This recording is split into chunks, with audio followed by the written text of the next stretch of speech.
자, 우리 늘 하듯이 하트, 그리고요, 제 따라갑니다. 하나님, 나의 심장으로 당신을 사랑합니다. 자, 옆에 보고요, 아이 컨택 하고요. 저 2층에 지호등 집사님 둘이 내가 보니까 그러다가 이마가 부딪히겠습니다.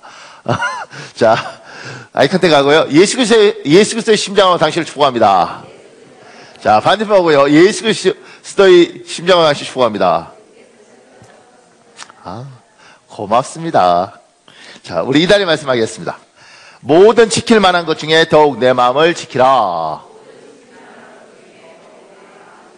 생명의 근원이 이에서 남이니라. 잠언 4장 23절 말씀. 성령 하나님, 나의 마음과 생각을 지켜 주옵소서. 하나님이 나를 사랑한다는 것을 믿는 믿음을 지켜 주옵소서. 나의 미래가 복될 것이라는 소망을 지켜 주옵소서. 가족과 교회와 대한민국을 향한 나의 사랑을 지켜 주옵소서. 예수님의 이름으로 기도합니다. 아멘. 반드시 여러분 선포대로 될 줄 믿습니다. 성경에서 가장 사랑하는 인물이 누군가 이렇게 이야기하면 사람마다 다르죠. 그런데 이제 보통은 구약에서 다윗을 많이 들더라고요. 그래서 제가 놀랬던 게 뭐냐면 제 친구 목사님이 아들 이름을 지을 때 다울이라고 지었어요. 그래서 내가 왜 다울이야? 이러니까 다윗과 바울처럼 살라고 다울. 그러니까 이제 깨달아지는 게 다솔 이렇게 다윗과 솔로몬처럼 이런 거구나 이렇게 생각이 들더라고요. 그러니까 구약에서 가장 사랑하는 인물은 보통 다윗입니다. 그 이유가 뭘까 이렇게 살펴보면 우리가 골리앗 이야기도 많이 듣고 이러잖아요. 그러니까 그 사람한테는 이야기가 참 많은 것 같아요. 스토리가 있고 간증거리가 있고. 우리 사무엘상 17장 45절에서 47절 있습니다. 여러분이 45절 있고 제가 46절 있고 여러분이 47절 읽겠습니다. 시작.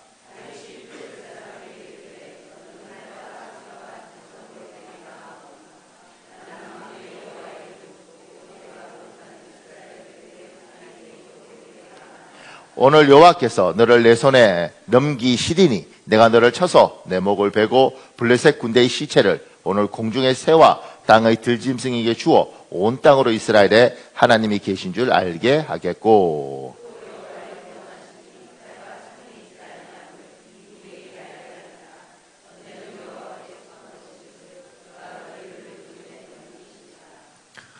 옛날에 이제 성경 구절 외울 때 이거 외우잖아요. 너는 칼과 창과 단창으로 내게 나오지만 나는 만군하는 여호와 이름, 내가 모독하는 하나님 이름으로 내게 나간다 이렇게 하는 거잖아요. 그러니까 이 사람 인생은 참 우리가 이렇게 흠모할 수 있는 게 하나님하고 그런 일들이 있었어, 그런 사건들이 있었어 이렇게 보는 거죠.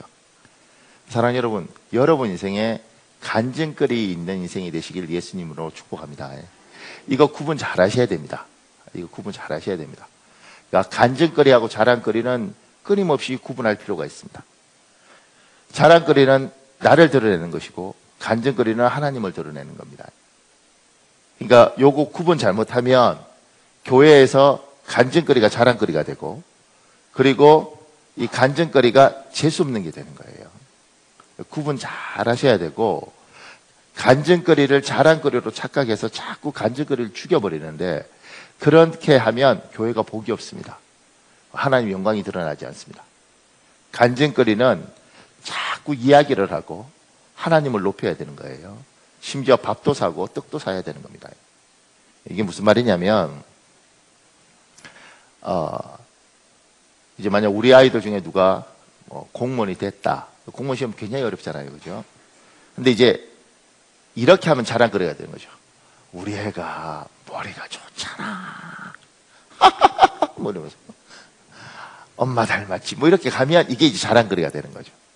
근데 걔가 2년을 공부했는데 2년에서는 도저히 될 수 없었는데 이번에 시험 칠 때 그렇게 몸 상태가 좋고 꼭 보고 싶은 책을 봤는데 그게 다 나왔다네. 참 하나님 은혜야. 지도 붙고 나서 너무 놀라는 게, 야, 내가 이번에는 안 될 줄 알았는데 어떻게 됐지? 요게 간증거리가 되는 거죠. 간증거리는 이야기를 하고 사람 앞에서 하나님에 대해서 이야기를 자랑을 하면 하나님이 영광이 돼요. 그리고 교회에서 이건 자꾸 풍성해져야 됩니다. 그러니까 여러분 중에 애가 참 하나님이 복이 있어서 정말 좋은 결과가 있으면 교회에 떡을 내기도 하고, 떡을 내기 경제적으로 어려우면 목장 식구들하고 밥을 사기도 하고, 밥 사기가 어려우면 그 여름에 그 브라보콘 같은 코리아가 하나씩 돌리는 거예요. 그러면서 참 하나님이 놀라운 일을 하셨어요. 이렇게 가야 되는 거예요. 그래야 여러분도 살고 하나님의 영광을 받고 딴 사람도 소망이 생겨요. 아, 하나님이 저렇게 했구나. 근데 제가 이렇게 해보니까 이게 간증거리가 잘 안 되는 게, 이게 사람들이 간증을 하다 보면 하나님을 높이는 게 아니고 나를 높이는 경우가 많고, 그 다음에 은근히 이게 목에 힘주게 되고, 그리고 나는 그런 게 아닌데도 불구하고 저쪽에서 오해하고 곡해서 듣는 경우도 많아요. 전에는 이거 다 신경 썼거든요. 근데 제가 생각해 볼 때 그 속을 어떻게 다 맞추겠어요. 그러니까 사람을 생각하지 말고 배려할 필요는 있는데 하나님을 이야기할 필요가 있는 것 같아요. 제가 이제 저하고 같이 공부했던 어떤 친구들하고 이제 밥을 먹는데, 저보다 뭐 나이도 좀 2살 어리고 뭐 이렇게. 근데 그때 저는 이제 간증이라고 해서 했는데 그때 분위기가 굉장히 안 좋더라고요. 그래서 제가 가만히 생각하니까, 간증을 하고 내 중심만 발라도 지혜가 필요하겠다 이 생각을 했어요. 그게 무슨 말이냐면, 제가 이제 같이 공부했던 그 사람들한테 이제 서로 이야기하는 거예요. 목사님은 어떻게 해서 이렇게 미국에 공부하러 오셨습니까? 뭐 이렇게 하면서 돈은 어떻게 됐어요? 그랬을 때 제가 어떤 분이 한 3천만 원 주셨어요. 그랬다고. 갑자기요, 이게 커피를 쫙 먹다가 분위기가 싸해도 같은 목사들인데, 저는 하나님 주셨죠. 하나님 3천만 원 주셨죠. 이랬는데 이분들 표정이 뭐냐면, 그럼 나는 왜 안 줘? 너만 특별히 사랑해?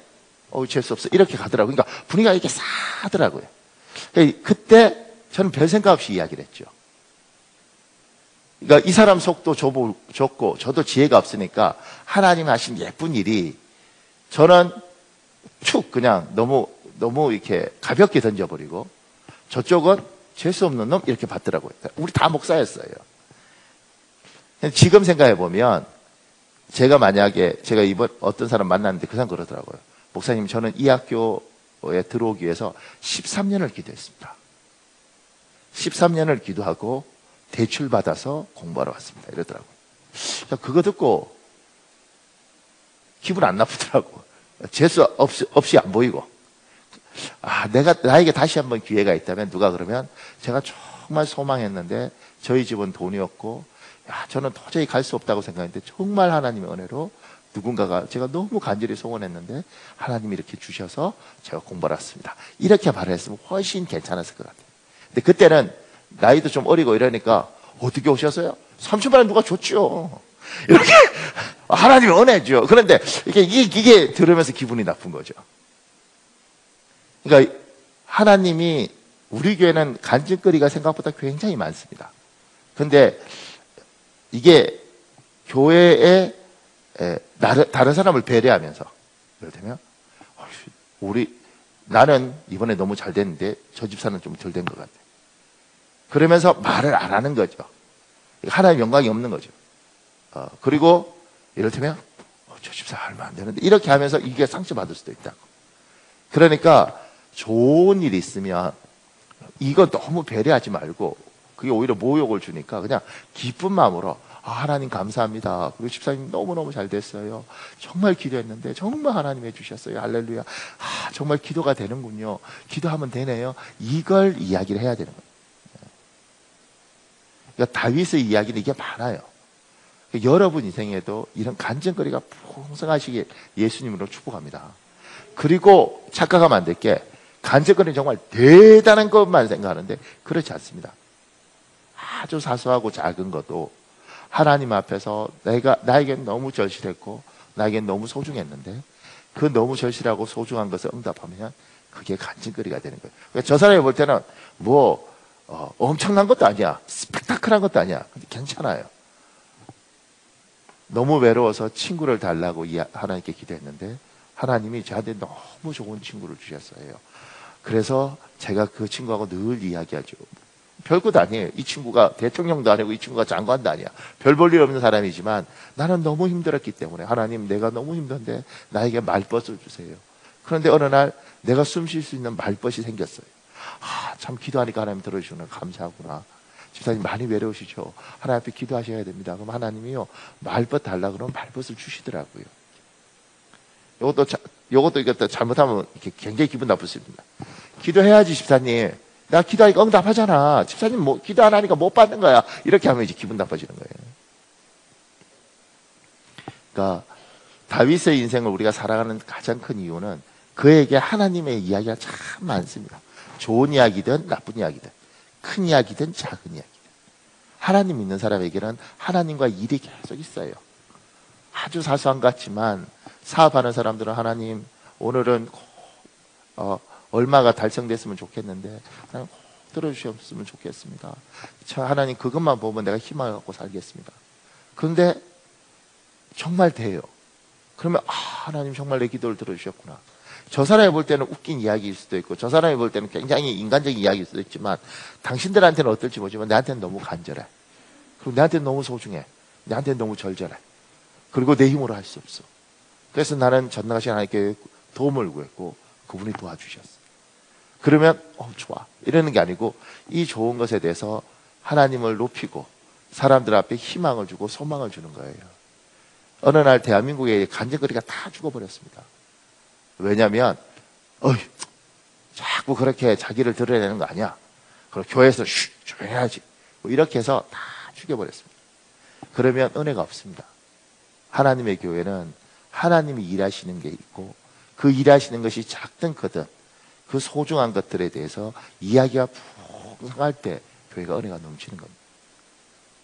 제가 이렇게 하면 이제 아멘 목사님 저도 간증거리를 달라고 기도해야겠습니다. 이래야 되는데 좋은 이야기네.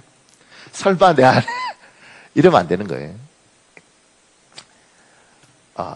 제가 다윗을 보면서 요새 들면서 더 많이 생각되는 것은 다윗의 인생의 마무리가 참 예뻤습니다.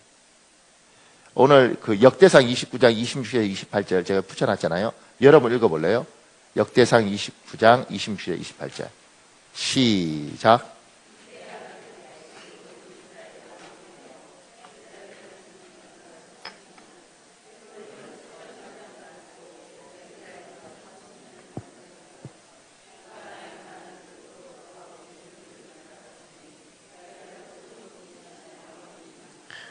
지금 다윗이 마지막 죽은 이야기를 하는 겁니다. 사망한 이야기를 하면서 뭐라고 이야기하냐면 26절에 다윗이 이스라엘 왕이 돼요. 그리고 27절에 40년간 다스려요.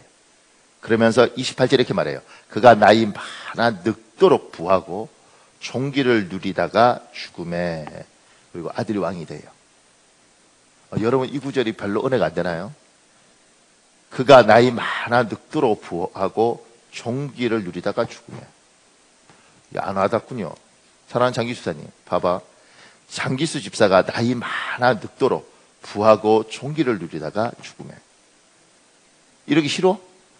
나이 많아 늙어서 주책 부리다가 이렇게 가고 싶어.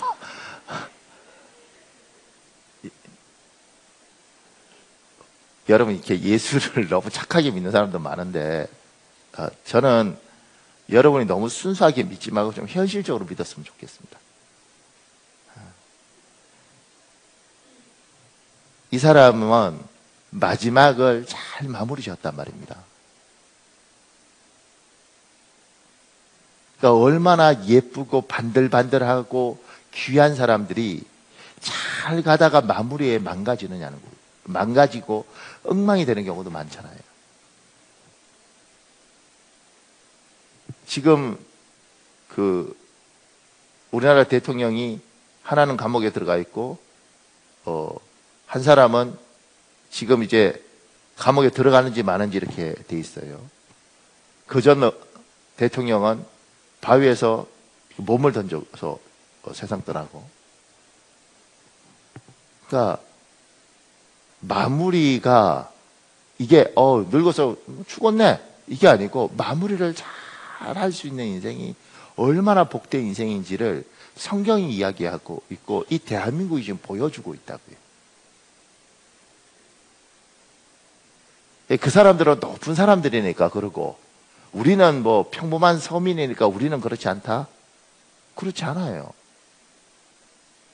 한 아버지로서 한 가장으로서 엄마로서 인생을 마무리 잘 하는 것. 동네 사람으로서 아이고 저런 참 예쁘게 살다가 참 예쁘게 가셨네. 그 이야기 듣는 거.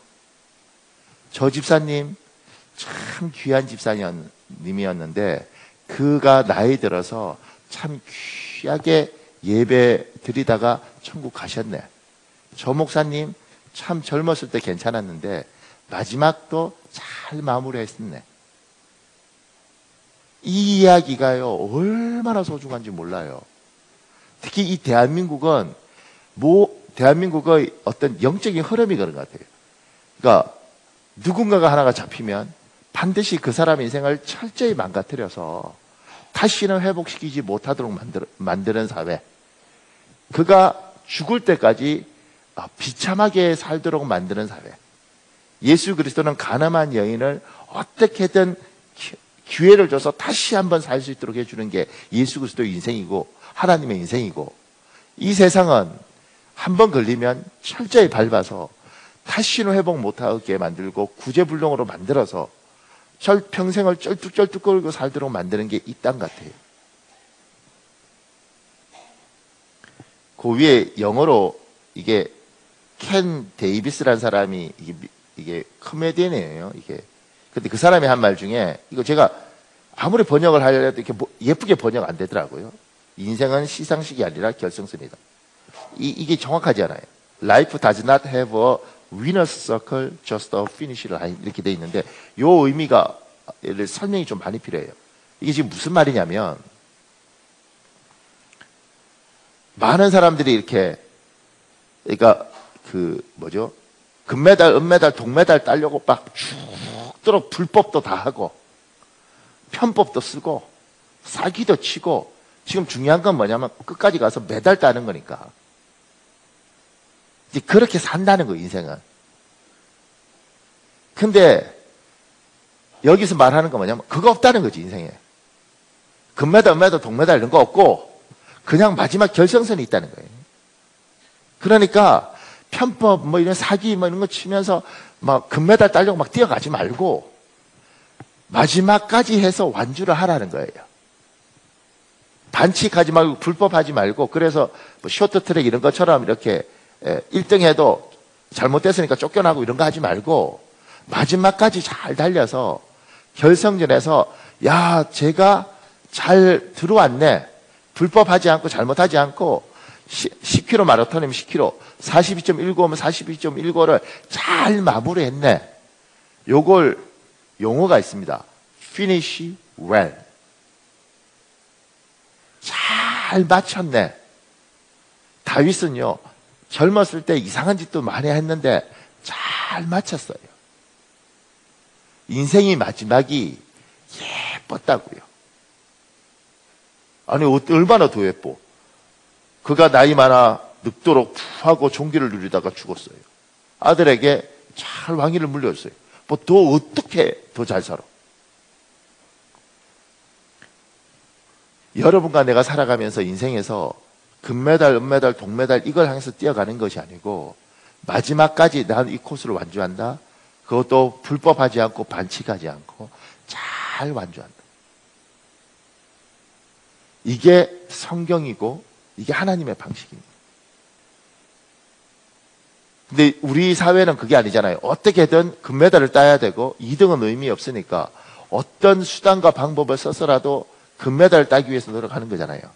은메달 따면 이를 갈고 분노하고, 그리고 3등은 아예 알아주지도 않고. 그런 사회니까 다 최고가 되기 위해서 노력하는데 그러지 않다는 거죠. 아버지로서 인생을 잘 마무리하는 거, 이게 쉬울 것 같아요? 이분들이 쉽다고 생각하는군요. 제가요, 우리 집안 잘못하면 큰일 날 뻔했어요. 내가 이야기 해도 되나? 그 한 달 전인가? 그 5년 만에, 만인가? 15년 만인가? 하여튼간 제가 옛날에 사귀었던 여자애한테서 전화가 왔어요. 물어, 우리 교회로. 전화를 받자마자, 고향 사람이라 그래서 저는 뭣도 모르고 전화를 했는데, 이거 또 여파가 클 것 같은데. 하여튼, 제가 이제, 전화하고, 아주 옛날에 만났던 사람이라서, 그래, 그러면 우리 따뜻한 이제 한 4월 달에 때 한번 얼굴 봅시다. 나이들도 다 늙었어. 그리고 전화를 끊고 막바로 제 아내에게 보고 왔죠. 전화가 왔습니다. 옛날 사귀었던 여자한테서 전화가 왔습니다. 제가 전화한 게 아니고 그쪽이 전화했고, 제가 전화를 끊자마자 보고 드립니다. 예. 분위기가 이상해. 집안 분위기가. 그리고 할 때마다 이제 그 이야기가 되는 거예요. 나도 잊을만 하면 꺼내고. 그래서 그 생각이 드는 거죠. 제 아내가 통이 커요. 4월 달에 만나러 가라 그러더라. 허락을 해주더라고. 나 만나도 돼? 그래. 근데 같이 가재. 그 여자의 머리털 다 뽑히는 거예요. 근데 제가 왜 이야기를 하냐면, 별일 없겠지만, 안 만날 거예요. 그렇게 염려 안 해도 되는데. 왜 전화인지 잘 모르겠고요. 근데, 제 마지막이, finish well. 아버지로서 잘 마치는 거. 그러니까, 여기서 이제 여러분한테 좀 이게 생각이 다 다르겠지만, 젊은 날 실수할 수 있고, 사고 칠 수 있고, 그게 여자 문제든, 노론 문제든, 아니면 사업에서 뭘 하든, 젊은 날 실수할 수 있죠. 젊으니까. 그리고 남자들한테도 실수할 수 있죠. 그죠? 근데, 어리니까, 철이 없으니까, 너무 젊으니까, 그건 몰라도, 그래도 50이 넘고, 60이 넘고, 인생에서 마무리를 지어야 될 때는 정신 바짝 차리고. 다윗도 실수 많잖아요. 근데 하나님이 기회를 줬어요. 마무리를 잘 하는 거예요. 아버지가 젊은 날 돈적인 부분에서 실수를 많이 했단다. 아버지가 젊은 날 성적인 부분에서 실수를 많이 했단다. 엄마가 젊은 날 성격적이고 또 가족 관계에서 실수를 많이 했단다. 근데 그때 너무 철이 없었고 지금도 미안하다. 그런데 이제 내가 잘하겠다. 앞으로 남은 인생이 30년이 될지 40년이 될지 아니면 10년이 될지 모르겠지만 내가 금메달, 은메달 따기 위해서 막 몸부림치는 게 아니고 finish well. 마지막을 잘 마무리하겠다.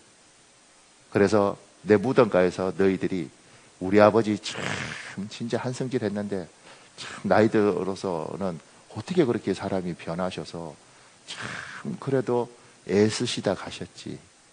우리 어머니 참 한성격하고 참 그 난리를 치던 사람인데 50 넘으셔서 회개하시더니만 참 어떻게든 그 성격 죽이려고 노력하시다가 그러다가 예쁘게 가셨지.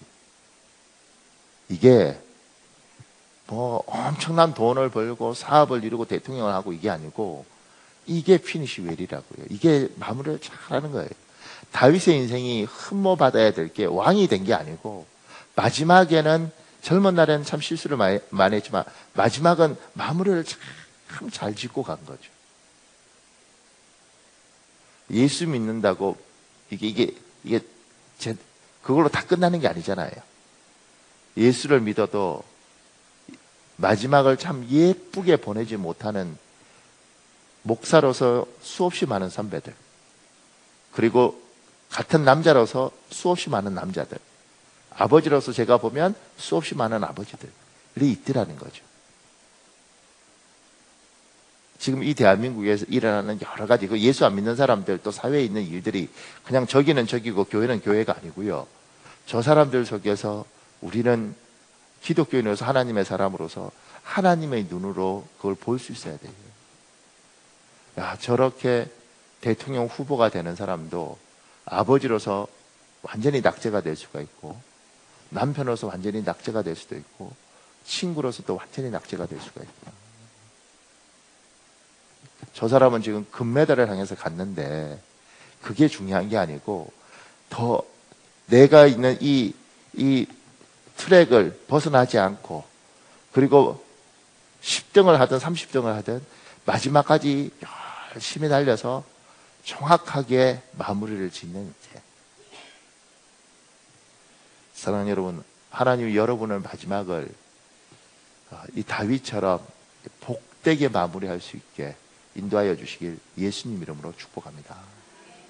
제가 다윗을 보면 참 사랑받겠다 생각이 들어요. 그 인생에 하나님과의 관계와 간증과 하나님의 일하심도 정말 많은데 마지막도 참 예쁘게 마무리한 게 부럽다. 근데 다윗이 마지막이 예뻤다 그래서 그 인생 전체가 예뻤던 게 아니고요. 그 인생의 젊은 날 삶에는 고비가 많았습니다. 그게 지금 시편 3편 1절에서 8절에 이야기하는 거예요. 근데 그 전에 여러분과 내가 한 가지 알아야 될 게 있습니다. 제가 이렇게 지금 한국에서 목회하면서 가장 많이 드는 생각 중에 하나는 뭐냐면, 우리 인생에서 절망감과 불안감이 기독교인들 사이에도 너무 많아요. 우리가 지금 이번 달에 계속 외우고 있는 말씀이 마음을 지키는 거란 말입니다. 여러분 마음에 믿음의 씨앗들이 뿌려지는데 하나님의 말씀을 잘 뿌려진 씨앗을 잘 지키고 자라게 만들어야 되는 거예요. 이 믿음이 흔들려 버리면 여러분에게 가지고 있는 복도 다 흔들려 버립니다. 지금 마태복음 9장 27절에서 29절이 있는데 제가 이게 31절이죠. 제하고 교도할까요? 27절부터 제가 교도하겠습니다. 예수께서 거기에서 떠나가실새 두 맹인이 따라오며 소리질러 이르되 다윗의 자손이여 우리를 불쌍히 여기소서 하더니,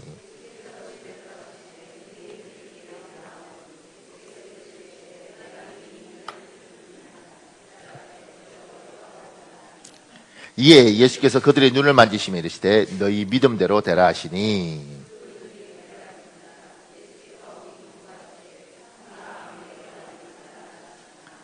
그들이 나가서 예수의 소문을 그 온 땅에 퍼뜨리니라. 아멘. 지금 두 명의 맹인이 와서 주님 고쳐주세요. 그러니까 주님께서 뭐라고 이야기하냐면 내 믿음대로 되라 이렇게 이야기해요.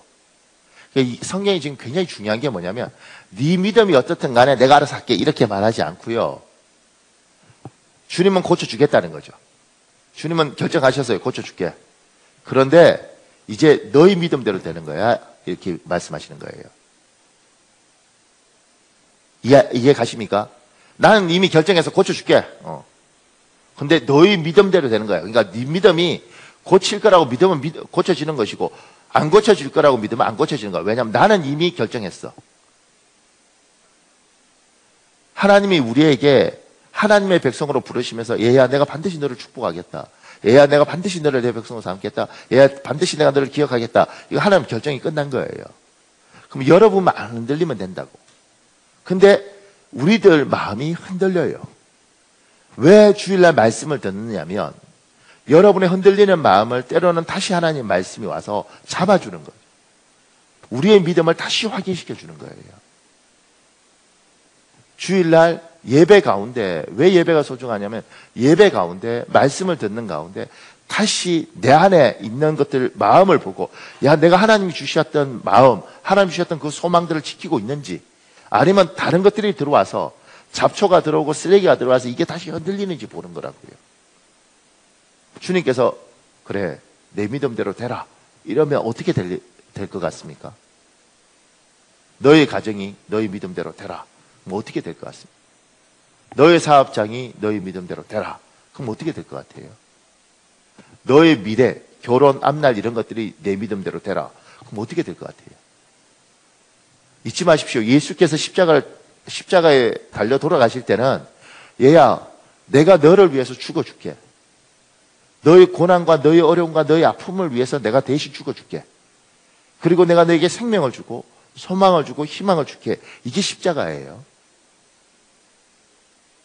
주님이 우리의 죄를 가져가시면 죄 때문에 불행이 온 거잖아요. 죄를 가져가시면서 얘야 내가 대신 죽어줄 테니까 너는 이제 내가 아팠으니까 너는 이제 아프지 마라. 내가 고통스러웠으니까 너는 이제 고통스럽지 마라. 내가 그거 다 지고 갈게. 이렇게 말씀하신 거라고요. 그러면 이제 여러분이 가진 그 믿음대로 하나님 역사하시는 거죠. 착각 말고 하나님이 주신 믿음이 있습니다. 그 믿음을 딱 붙들고 그걸 가슴에 심고 물 주고 기도하면서 끊임없이 그렇게 10년, 15년 키우면서 이 믿음이 정말 이 맹인들처럼 눈이 떠지겠구나. 그럼 눈이 떠지는 거예요. 정말 우리 가정이 도저히 회복될 것 같지 않는데 회복이 되겠구나. 이 믿음을 하나님이 주셨고 그걸 붙들고 어느 순간인가 겨자씨 같은 것들이 자라서 아름드리 같은 나무가 되면 그 믿음대로 되는 거라고. 내 미래가 정말 암울하겠구나. 이 믿음이 자라면 그 믿음대로 되는 것이고 하나님께서 참으로 나에게 복을 주셨구나. 이 믿음이 자라면 그것대로 되는 거예요. 그러니까 여러분에게 어떤 믿음이 있느냐는 거죠. 이 다윗이 젊은 날 이 고생을 하는데 예뻤잖아요. 결론은. 여러분이 젊은 날 고생하고 고난을 당하면서 여러분은 다윗처럼 마무리할 수 있는 믿음이 있는가? 다윗처럼 내 인생이 복될 거라는 믿음이 있는가? 한번 돌아보십시오. 제가 여기 이렇게 적었습니다. 젊은 날 다윗의 인생, 고난의 인생. 시편 3편 1절에서 2절 이렇게 되어 있습니다. 여러분 읽어볼래요? 시편 3편 1절에서 2절 시작.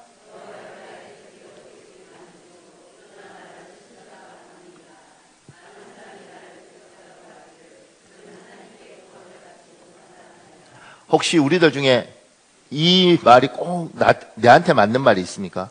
여호와여, 내 대적이 어찌 그리 많은지 일어나 나를 치는 자가 정말 많습니다.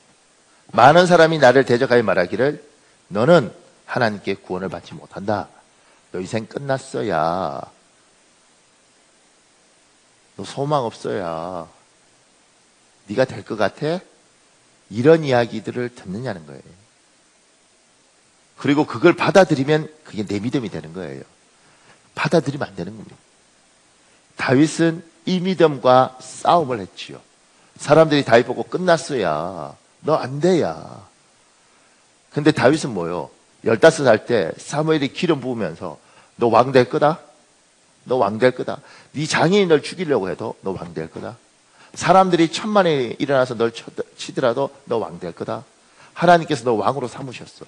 너 언젠가는 왕이 될 거야. 이 고통이 15년을 가든 20년을 가든 반드시 하나님 널 왕 만들 거야. 이게 하나님이 다윗에게 준 믿음이고 이 믿음을 지키느냐 마느냐가 다윗이 결정할 거라고요. 다윗이 이거 갖고 싸우고 있는 거죠. 우리에게도 하나님이 부부를 허락했으면 하나님이 이 사람하고 반드시 성공하고 살도록 하나님 만들어 주실 거다. 이 믿음을 붙드느냐 아니면 어차피 인생 다 갈라쓰는데 우리도 갈라쓸 거냐.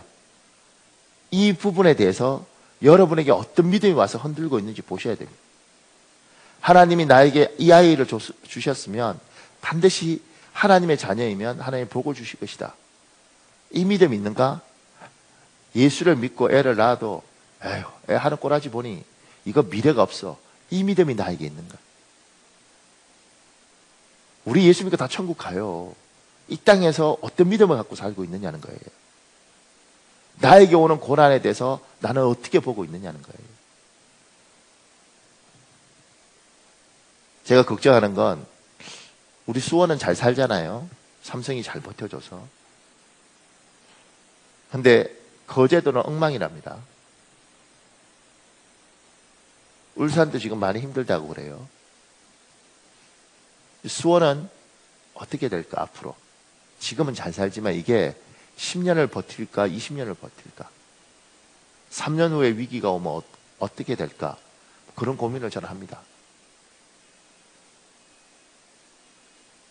그때 여러분에게 어떤 믿음이 들어와 있느냐는 거죠. 우리 이러다 끝나는 거야? 이 가운데도 하나님이 우리를 지켜주실 거야? 한번 보십시오. 나에게 어떤 믿음이 있는가? 근데 분명한 건 고난 가운데서 우리가 가져야 될 부분들이 있습니다. 이건 세상 사람도 알아요. 제가 얘기 드렸습니다. 세상도 복받을 사람은 복받을 그릇이 준비되어야 한다는 것을 압니다. 제가 맹자를 읽으면서 이 구절을 보고 얼마나 놀란지 몰라요. 하늘이 장차 이 사람에게 큰 일을 맡기려 할 때는 반드시 먼저 그 마음과 뜻을 괴롭히고 뼈마디가 꺾어지는 고난을 당하게 하며 몸을 굶주리게 하고 생활은 궁핍에 빠뜨려 하는 일마다 어지럽게 한다. 그 이유는 그의 마음을 두들겨 참을성을 길러주어 지금까지 할 수 없었던 어떤 사명도 감당할 수 있게 하기 위함이다. 저는 이게 성경인 줄 알았습니다.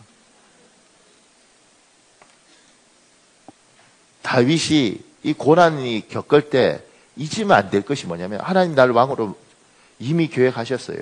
그러면 왕으로 그릇이 돼야 되지 않겠어요? 그릇이 안 된 사람이 왕이 되면 얼마나 힘들겠어요? 대통령으로 준비 안 된 사람들이 대통령이 되면 국민들도 힘들고 나라도 힘든 걸 보잖아요. 우리나라도 골치 아프지만 미국도요, 굉장히 지금 이제 대통령 때문에 걱정이 말이 아니랍니다. 트럼프에 대한 걱정이 많아요. 그러니까 지지파들도 많이 있는데 걱정하는 사람도 굉장히 많더라고요. 그러면서 이번에 제가 들었던 건 뭐냐면 이번에 이제 북한하고 미국하고 이렇게 우리 한국하고 북한하고 이렇게 정상회담하고 그리고 북한하고 미국하고 정상회담하고 이렇게 된 것에 대해서 미국에서 신문들이 처음에 너무 좋다고 그랬대요. 와, 이제 평화가 오는 거야? 막 이렇게. 그러니까 이제 뭐 전 세계가 평화로 가니까 좋잖아요? 근데 그 다음에 사설이 이거였다는 거예요. 조금 처음엔 좋다고 막 이러다가 조금 있다가 야, 근데 우리 트럼프가 잘할까? 트럼프가 잘할까? 아니, 자기 나라 대통령을 어떻게 보고 트럼프가 잘할까? 이게 왜 그러냐면 대통령 깜인가? 이렇게 원래 그분은 TV에서 이렇게 쇼하던 사람이더라고요. 부동산 하면서 유명할 때 TV에 나와서 이제 기업하겠다는 사람한테 그따위로 기업하면 안 돼. 너 해고야. 뭐 이렇게 하면서 인기를 얻어서 대통령이 된 사람이에요. 그러니까 이제 이 장사꾼이지 이 정치가가 아닌 거죠. 그래서 정치도 장사꾼처럼 이렇게 하시는 거예요. 그러니까 그 부분에서 이제 정치를 오래 했던 사람은 괜찮을까? 이렇게요.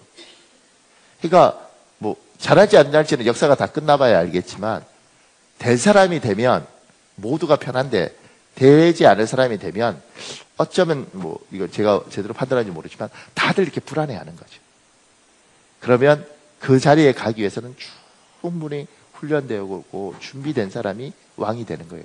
다윗은 그 고난 가운데 자기가 분명히 붙들었던 건 뭐냐면 나는 앞으로 왕이 될 사람이고 이 고통 가운데 내가 하나님의 사람으로 준비되면 반드시 하나님은 나에게 왕을 줄 것이다. 다윗에게는 하나님이 그냥 왕을 안 주셨어요. 30살까지 그에게 훈련시키고 30살 때 이스라엘 중에서 남유다의 왕이 되는 거죠. 그러니까 반쪽짜리 왕이 되는 거예요. 그리고 하나님의 중심을 보고 확인하고 그리고 이스라엘 전체를 주시는 거예요. 여러분의 고통과 고난 속에서 이 생각, 나 끝났어, 안 돼. 이게 아니라 내가 그러면 여기서 뭘 배워야지? 하나님 이걸 통해서 나한테 뭘 가르치지? 그럼 빨리 배워야지. 이걸 배워야 되는 겁니다. 제가 부부 사이 이야기할 때 이런 이야기 하지 않습니까? 어떻게 20년을 살고 자기 남편을 몰라? 동네 사람도 저 남편은 저 말하면 뒤집어지는구나 이걸 아는데 아내가 몰라요. 그래서 그 부부는 부부싸움 할 때마다 맨날 그 말에서 뒤집어져. 아니 옆에 있는 사촌도 내 아내의 성격을 알아. 그리고 어떻게 하면 이 사람은 굉장히 힘들어할 줄 알아. 근데 어떻게 15년을 살고도 자기 마누라가 어떤 사람인지를 몰라.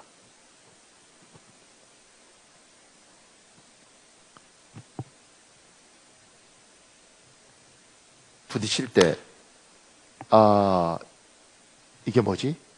그리고 돌아보고 생각하면 이게 훈련이라고.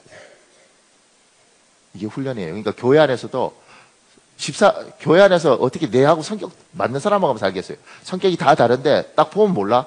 야, 저 사람은 성질이 저렇구나. 그러면 요렇게 하면 반드시 빠라락 하니까 내가 요걸 하면 안 되겠다. 이거 알잖아요. 이렇게 훈련되어지는 거죠. 그러니까 하나님이 여러분과 나에게 어떤 자리를 주기 전에는 반드시 훈련시키고 연단시키는데 이걸 착각하면 사람들이 이거 너 끝났어야. 하나님이 너 생각 안 한 것 같아. 그렇게 이야기할 때 그게 내 믿음이 돼요. 나 끝났구나. 하나님 나 버렸구나. 내가 뭐가 되겠어. 속지 마시고 고통이 올 때 여러분이 고칠 부분을 빨리빨리 고치십시오. 말투를 고쳐야 되면 말투를 고치고, 생각을 고쳐야 되면 생각을 고치고, 행동을 고쳐야 되면 행동을 고치십시오. 그래야 삽니다. 그래야 하나님이 더 좋은 걸 주십니다. 가장 가슴 아픈 건 문제가 왔을 때 남 탓하는 걸. 저 사람 때문에, 저 사람 때문에, 저 사람 때문에. 아니, 저 사람은 원인일 수 있지만 이건 발전이 없습니다. 저 사람 때문에 그런 게 아니고 내가 뭘 고쳐야 되지? 저 사람 저렇게 살다 죽을 거야. 저 사람 저렇게 그냥 지 하고 싶은 대로 할 거야. 저 사람 저 사람이고 나는 뭘 해야 되지? 왜냐하면 이 사람 끝나고 나면 난 또 딴 사람을 만나야 될 테니까 난 뭘 고치지? 이 생각을 해야 되는 겁니다. 그래야 살아요. 그 다음에 제가 이렇게 적어놨습니다. 어떤 환경, 어떤 처지에서도 하나님을 떠나지 마십시오. 우리 시편 3편에 3절에서 6절에 있는데 이것도 우리 교독해 볼래요?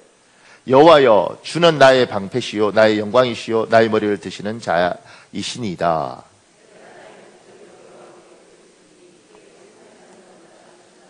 내가 누워 자고 깨었으니 여호와께서 나를 붙드시미로다. 이 사람은 천만의 나를 에워쳐도 하나님 버리지 않고 하나님 붙들고 지금 같이 있습니다.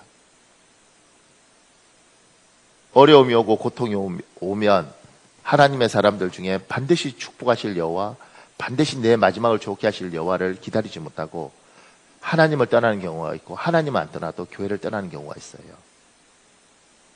힘들어도 하나님 붙들고 예배 지키고 사셔야 됩니다. 우리 욥기 2장 9절이 있습니다. 여러분 읽어볼래요? 시작.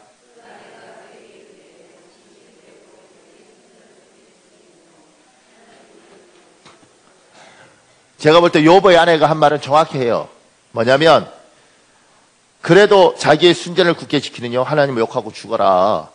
야, 그 정도 고통 당했으면 너 하나님 저주해도 돼. 하나님 욕해도 돼. 야, 하나님이 그게 하나님이야? 이렇게 말할 수 있어요. 근데 그 가운데서도 믿음이 있다면, 내 믿음이 분명하다면 하나님 붙들어야 되는 겁니다. 제가 밑에 옥송호라는 사람이 쓴 글이 있어요. 이 인터뷰한 중에 이런 내용이 있습니다. 20대 후반 기독교 회의를 느껴 기독교를 포함한 모든 종교에 대해 관심을 잠시 끊기도 했는데 어떤 이유로 그랬나? 기자가 질문해요. 근데 이 옥송호라는 사람이 이렇게 대답해요. 고등학교 때도 열심히 믿고 대학교 가서도 믿기는 했다. 그러던 중 20대 초반에 신문을 읽게 됐다. 어떤 여자가 새벽 기도를 갔다 오다가 여러 남자들에게 윤간당하는 내용이 기사였다. 그걸 읽으면서 이런 여자 하나 못 지켜주는 하나님이 무슨 하나님이냐는 생각이 들어 그때부터 교회를 안 다녔다. 아버지가 있어서 안 갈 수는 없어 가긴 했지만 가더라도 예배는 안 드리고 주변 카페에 있거나 했다. 그렇다고 내 머릿속에 하나님이 없다거나 엉터리라는 생각을 한 적은 없다. 단지 이건 좀 이상하지 않나 하며 뻗댔던 것 같다. 나중에 30대 중반 정도가 돼서는 2000년대 이것저것 일을 거치면서 이상한 체험도 하고 그러면서 기독교가 진짜라고 생각하게 됐다. 지금 이제 이 사람이 인터뷰를 좋게 한 거죠. 부드럽게. 근데 이 옥하는 목사라는 정말 대한민국의 많은 목사들이 표준이 되는 그 목사님 아들, 장남이거든요. 여기가 30대 중반까지 하나님에 대해서 하여튼 하나님은 좀 부담스럽다. 하나님, 여기는 지금 이제 하나님을 부정하지 않았는데 옛날 다른 거는 그렇게 됐거든요. 하나님이 어딨냐? 이렇게 이야기를 했어요. 근데 그 이유가 뭐냐면 지금 이거죠. 새벽기도 갔다 오다가 이런 일이 있었는데 하나님 살아있으면 이럴 수 있느냐는 거예요. 참 많은 사람들이 이런 질문을 합니다. 정말 하나님이 살아있으면 자기 백성을 이렇게 두느냐는 거죠. 제가 이번 주에 김은국이라는 사람의 순교자라는 책을 몇십 년 만에 다시 읽었는데 그 책 내용이 뭐였냐면, 이 책이 왜 유명하냐면 한국 사람으로서 처음 노벨상 후보로 올라갔어요. 한국 사람이 미국에서 공부를 하고 영어로 6.25 전쟁에 관한 소설을 쓰고 그 소설이 미국에서 20주간을 베스트 최고 소설로 올라간 거죠. 그러면서 노벨 문학상 후보가 됐어요. 결국 받지는 못했는데 최초로 그런 거죠. 근데 이제 그 내용이 어떤 거냐면 북한군들이 와서 평양에 와서 목사 14명을 잡아요. 14명을 잡고 그 14명을 잡아서 이제 죽이기 위해서 강가로 다 끌고 갑니다. 근데 그 꼿꼿하던 목사들이 14명 중에 12명이 살려달라고 울부짖고 하나님을 배신해요. 그리고 정말 꼬장꼬장하고 정말 자식하고 단절하면서도 하나님을 붙들던 사람인데 이 12명 중에 그런 목사가 있었는데, 그래서 자식이 아버지 같은 사람은 인간미가 없다고 교회를 떠나버린, 그럼에도 불구하고 신앙을 지켰던 사람인데 그것도 살려달라고 빌어요.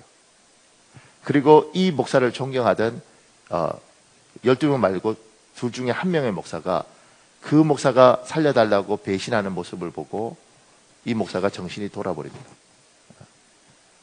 그리고 이제 신목사가 이분만 하나님에 대해서 꼿꼿하게 이렇게 버티죠.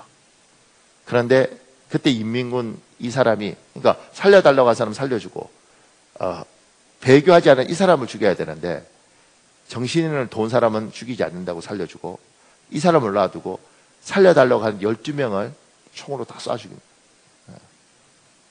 그리고 이제 평양 시내에 어떤 소문이 도느냐면 이 12명은 믿음을 지키다가 죽고 이 한 명만 배신해서 살았다는 거죠. 그러면서 평양 시내에 있는 많은 사람들이 이 신목사한테 와서 돌 던지고 배교자라 그러고 막 이렇게 이야기를 해요. 뭐 그런 내용이 쭉 있습니다. 근데 이제 이 내용, 이 소설에서도 많은 것들이 뭐냐면 하나님이 살아있으면 왜 이런 걸 놔두느냐는 거예요. 하나님이 살아있으면 왜 이 세상에 이게 부조리를 두고, 이거 하나님 없다는 거죠. 하나님은 있어도 힘이 없는 하나님이다, 이렇게 이야기를 해요. 그러면서 하나님과 등을 돌리는 거예요.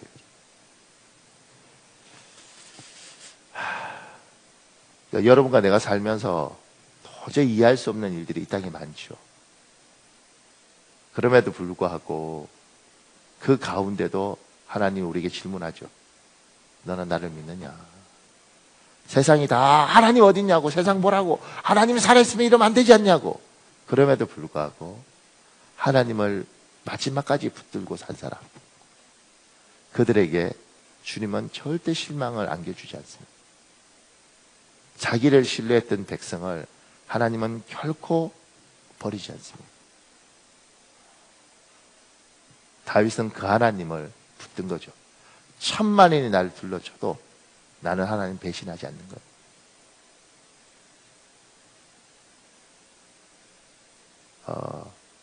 하나님 안 떠나도 교회를 떠날 수 있죠. 그런데 교회를 떠나면 반드시 외로워지고 신앙은 무너지게 돼 있습니다. 하나님 안에서, 교회 안에서 힘들더라도 너무 힘든데 그럼에도 불구하고 예배 드리면서 하나님, 내가 하나님 인정합니다. 살아계신 하나님을 내가 붙듭니다. 이게 신앙 고백인 거죠. 그리고 하나님은 그 고백한 사람에게 결코 부끄럽게 하지 않으십니다. 사랑하는 여러분, 여러분이 아무리 힘들어도 하나님 붙드시고 사시길 예수님 이름으로 축복합니다. 제가 마지막으로 하나 더는 제가 늘 강조하는 게 이겁니다. 반드시 끝을 좋게 하실 하나님을 신뢰하십시오. 하나님은 우리 인생을 반드시 복되게 하실 겁니다. 우리 시편 37편 3편 7절 8절인데 여러분 읽으십시오. 시작.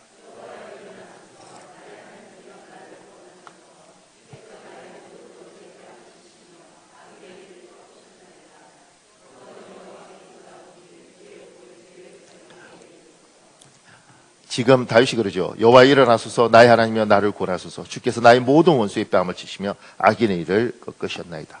결국 다윗의 마지막은 하나님께 해주셨어요. 제가 마가복음 10장 29절 30절 있습니다. 여러분 읽어볼래요? 시작.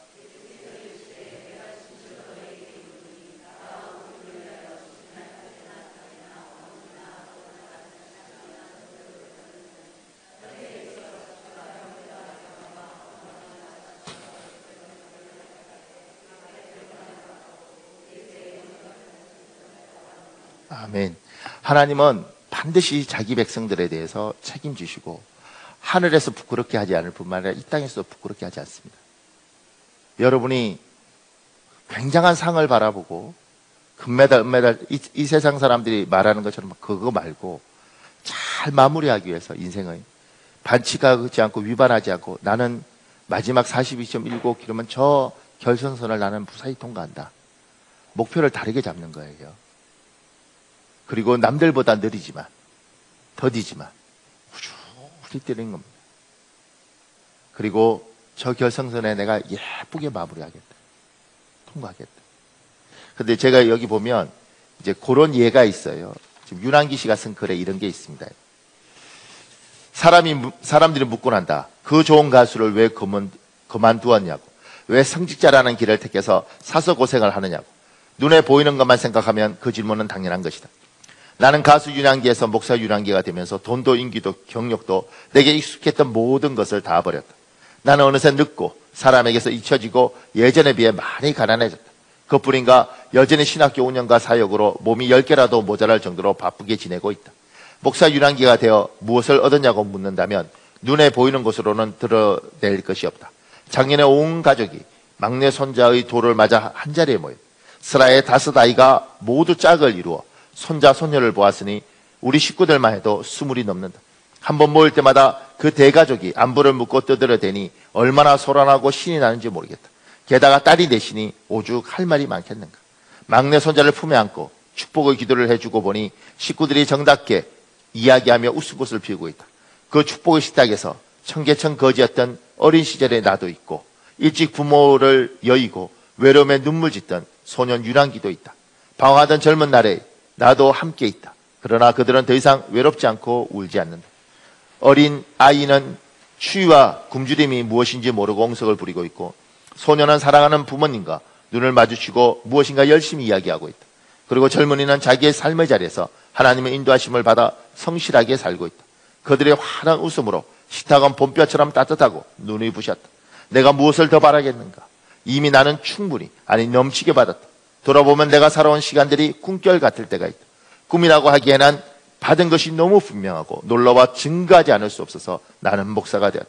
벌써 20년 후회가 없느냐고 묻는다면 왜 아쉬운 것이 없겠는가. 실수도 많았고 아픔도 있었다.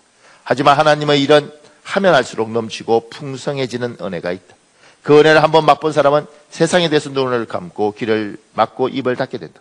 오직 주 예수 그리스도만 가득 차서 세상의 것들과는 다른 것을 보고 듣고 노래하게 된다. 세상은 이해하지 못하지만 그런 자들은 복이 있다. 노래하는 목사로 살아온 지난 20년은 내게 더없이 귀하고 소중하다. 주님의 사랑과 복음을 전하며 나는 정말 행복했다. 이 글이 왜 의미가 있냐면 유명한 사람이잖아요. 가수로 돈도 많이 벌고. 근데 그 모든 것들 중에 이 사람은 그게 아니고 지금 가족과 더불어 함께 자식이 5이나 있더라고요. 근데 그들 다 하고 손주들하고 다 있으면서 엄청난 부도 엄청난 명예도 없어도 그런 것 말고 하나님이 주신 이 finish well 마무리를 잘하는 인생에 대한 이 감격을 이 사람이 이야기하는 거예요. 속지 마십시오. 무엇인가 대단한 걸 향해서 쫓아가는 순간 여러분은 마지막이 비참할 수 있습니다. 열심히 살라는 말 아니고요. 하나님이 많은 돈 주면 벌지 말라는 이야기도 아니에요. 그런데 다윗이 마지막을 저렇게 예뻤던 것처럼 우리는 마무리를 예쁘게 하기 위해서 인생을 살고 하나님은 그 마무리를 예쁘게 하는 인생을 주고 싶어 하는데 우리가 젊은 날 너무 많이 속을 수 있고 우리가 젊은 날 너무 엉뚱한 짓들을 많이 해서 잘못하면 회복하기 어려울 수도 있다는 겁니다. 젊은 날 어떤 실수를 했든지 간에 또 회복하기 어려운 잘못을 했든지 간에 가족에게 사과할 거 있으면 사과하고 욕심을 내려놓을 것이 욕심을 내려놓고 하나님 앞에서 마지막 하나님 내 마무리가 다윗처럼 이렇게 예쁜 인생이 되었으면 좋겠습니다. 앞으로 10년을 살지 20년을 살지 30년을 살지는 모르지만 내 남아있는 인생을 하나님 정말 복을 주셔서 이 다윗처럼 왕이 아니더라도 예쁘게 마무리하게 해주십시오. 이게 이제 여러분의 마음에 소망으로 심겨지고 이 소망을 붙들고 그 소망을 위해서 기도할 때 하나님이 반드시 여러분의 소원대로 여러분의 믿음대로 응답해 주시길 예수님 이름으로 축복합니다.